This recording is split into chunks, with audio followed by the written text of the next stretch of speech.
Good morning students.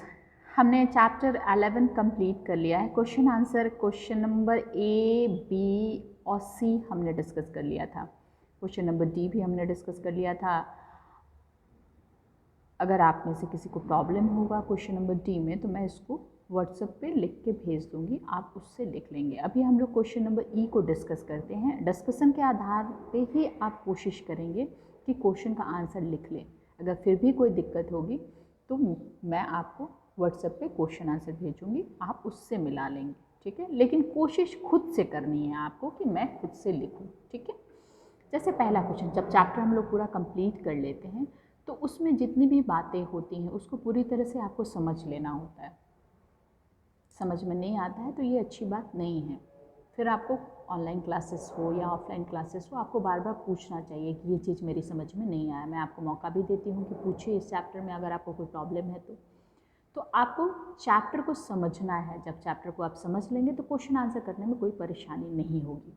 जैसे अगर हम लोग क्वेश्चन नंबर 1 की बात करें, क्वेश्चन नंबर 1 है mention the negative impact of expanding role of means of transport.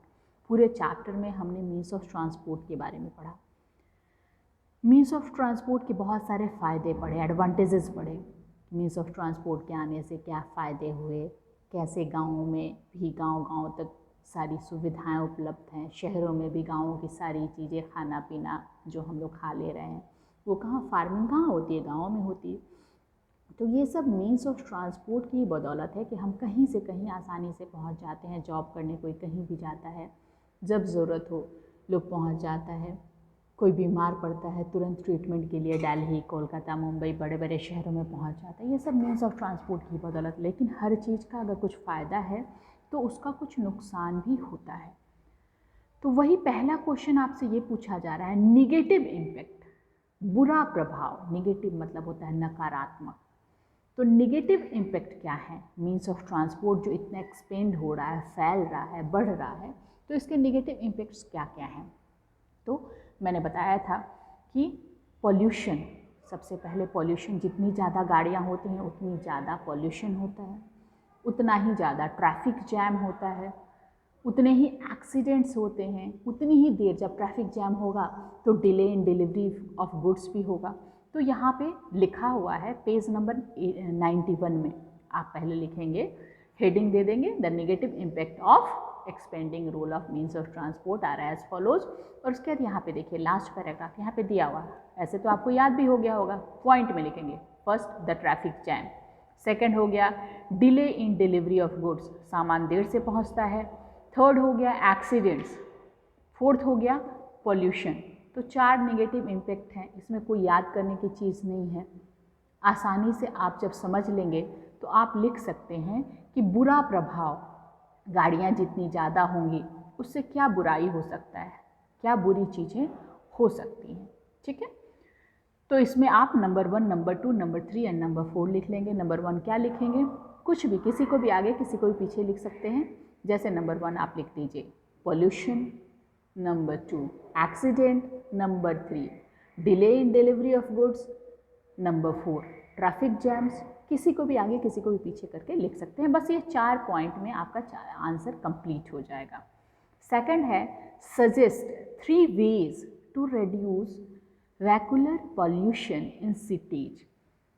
3 तरीका बता रहा है। जैसे पॉल्यूशन मेन प्रॉब्लम है, प्रॉब्लम में भी हमने डिस्कस किया, तो पॉल्यूशन को हम कैसे कम कर सकते हैं, 3 तरीके बताइए। 3 वेज मतलब 3 तरीका बताइए जिससे हम पॉल्यूशन को कम कर सकते हैं। तो कैसे कम कर सकते हैं, मैंने आपको बताया था कि बेटर क्वालिटी के पेट्रोल डीजल अगर यूज किए जाएँ, CNG अगर यूज किया जाए तो ये सबसे पॉल्यूशन कम हो सकता है। तो इसके लिए हम क्या लिख सकते हैं, फिर यहाँ पे आप हेडिंग देंगे 3 ways to reduce vehicular pollution in cities are as follows. उसके बाद से आप सबसे पहले क्या लिखेंगे, सबसे पहले लिखेंगे आप better quality of petrol and diesel. Better quality का करेंगे तो पॉल्यूशन कम होगा। दूसरा क्या लिख सकते हैं, दूसरा लिख सकते हैं बेटर यूज ऑफ CNG, यहाँ पे दिया हुआ है CNG compressed natural gas.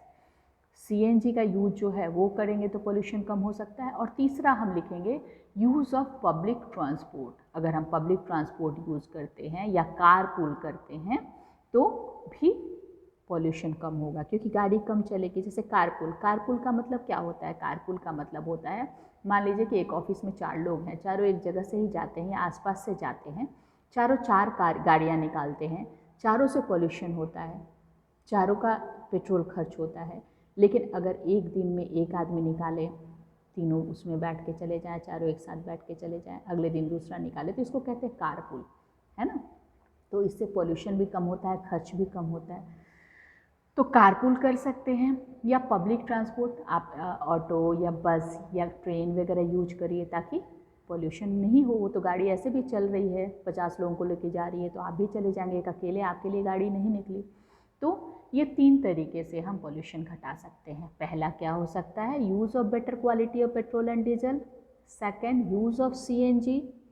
Third, carpool and use of public transport. ठीक है, अब आते हैं क्वेश्चन नंबर 3 पे। क्वेश्चन नंबर 3 कह रहा है, why is a bullock called a farmer's friend? Bullock को फार्मर्स फ्रेंड क्यों कहा जाता है? बताया था मैंने आपको कि गांव में जो है फार्मर्स किसान जो हैं वो बुल्लॉक पालते हैं और बुल्लॉक से वो बहुत तरह का काम लेते हैं।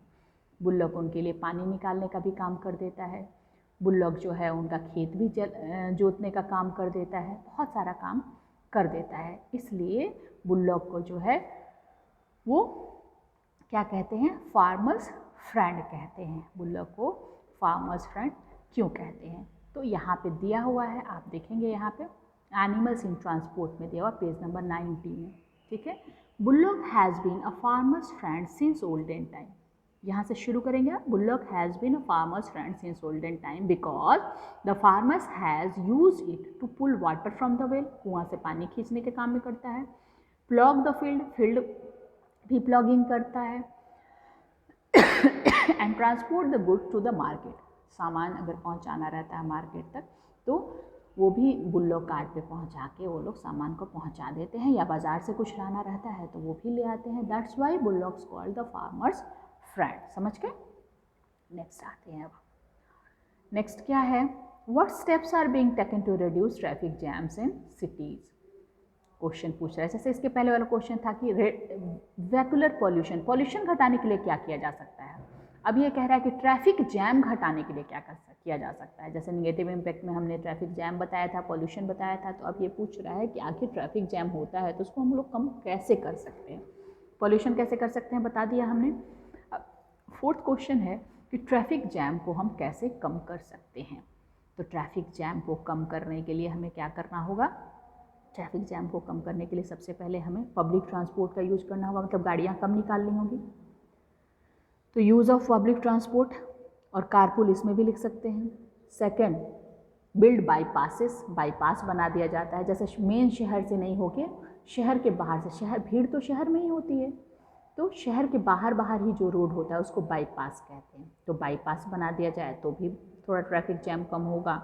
और थर्ड, जो फ्लाईओवर, जैसे आप बेली रोड पे देख रहे हैं फ्लाईओवर बना हुआ है, तो राजा बाज़ार वगैरह का जो भीड़ है उससे हमें पार नहीं करना पड़ता। अगर हमें बेली रोड से क्रॉस करना है, राजा बाज़ार का काम नहीं है हमें, तो हम ऊपर ऊपर पुल से निकल जाते हैं। तो उस ढंग के फ्लाईओवर्स बना दिए जाते हैं तो भी ट्रैफिक जैम जो है वो कम होता है। तो 3 चीज़ें आप लिख सकते हैं। First, use of public transport और carpool. Second, build flyovers. Third, build bypass, city bypasses to reduce traffic jams in cities। ठीक है, आप स्टेप्स लिखेंगे the steps that are being taken to reduce traffic jams in cities are as follows, और तब number 1, number 2 और number 3 करके answer को लिख लेंगे। अब क्वेश्चन नंबर 5 है, the means of transport are a part and parcel of our life.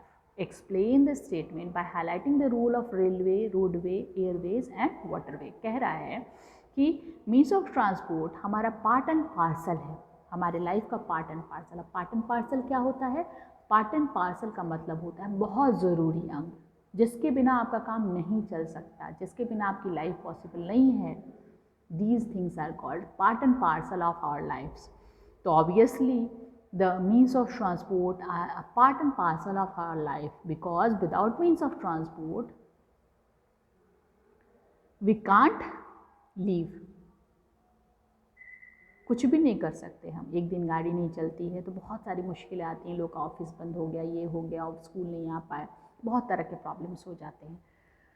दूध नहीं आएगा उस दिन, सब्जी नहीं आएगा, बहुत सारे तरह के प्रॉब्लम्स हो सकते हैं। तो इसलिए इसको पार्ट एंड पार्सल कहते हैं। अब कह रहा है कि आपको रेलवे बताना है, रेलवे का क्या काम है, रोडवे का क्या काम है, एयरवेज क्या है और वाटरवेज क्या है।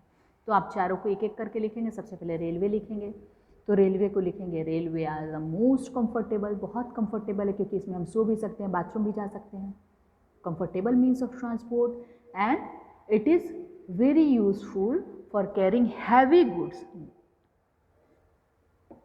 Goods from one place to another. एक जगह से दूसरी जगह अगर हमें भारी सामान भेजना है तो मालगाड़ी में भेजते हैं, गुड्स ट्रेन में भेजते हैं। इसके अलावा इतनी बड़ी गाड़ी, बहुत सारा सामान एक साथ, क्योंकि गाड़ी बहुत बड़ी होती है, डब्बे पे डब्बा होता है, तो एक साथ सारा सामान चला जाता है। इसलिए रेलवे बहुत बेहतर है अगर भारी सामान भेजना हो। नेक्स्ट है रोडवे। रोडवे के बिना तो काम ही नहीं चल सकता है ना। Roadway are the most important means of transport, सबसे इम्पॉर्टेंट है। It connect all other means of transport, सबको कनेक्ट करता है, चाहे वो रेलवे हो, एयरवेज हो, वाटरवेज, सबको यही कनेक्ट करता है। थर्ड है एयरवेज। एयरवेज क्या है? एयरवेज फास्टेस्ट है, ये भी बहुत इंपॉर्टेंट है। Airways is the fastest mode of transport, है ना। It is very useful for travelling any type of landform, किसी भी तरह का लैंडफॉर्म हो, इसको कवर करने के लिए एयरवेज जो है वो बहुत बढ़िया है।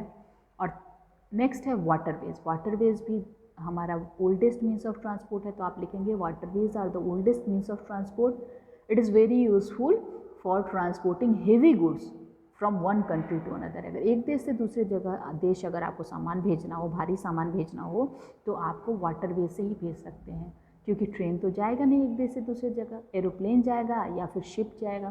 तो एरोप्लेन से तो भारी सामान जा नहीं सकता है, तो फिर कैसे जा सकता है? शिप से जा सकता है, वाटरवेज से जा सकता है। ठीक है, अब आते हैं नेक्स्ट हम मैप सिंबल पे।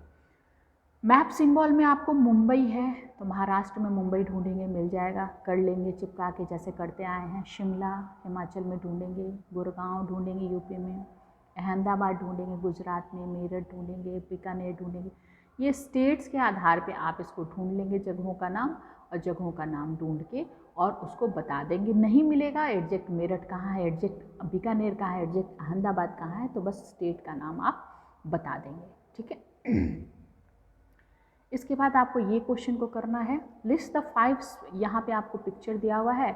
The jawans ride the beautifully decorated camels and horses during the Republic Day parade. ये परेड जो है रिपब्लिक डे परेड हो रहा है, जिसमें जवान लोग जो हैं, सेना के जवान लोग इस पर चढ़ के और परेड कर रहे हैं। आपको 5 ऐसे ओकेजन, 5 ओकेजन का नाम याद करिए जिसमें कि लोग जानवरों के पीठ पे सवारी करते हैं।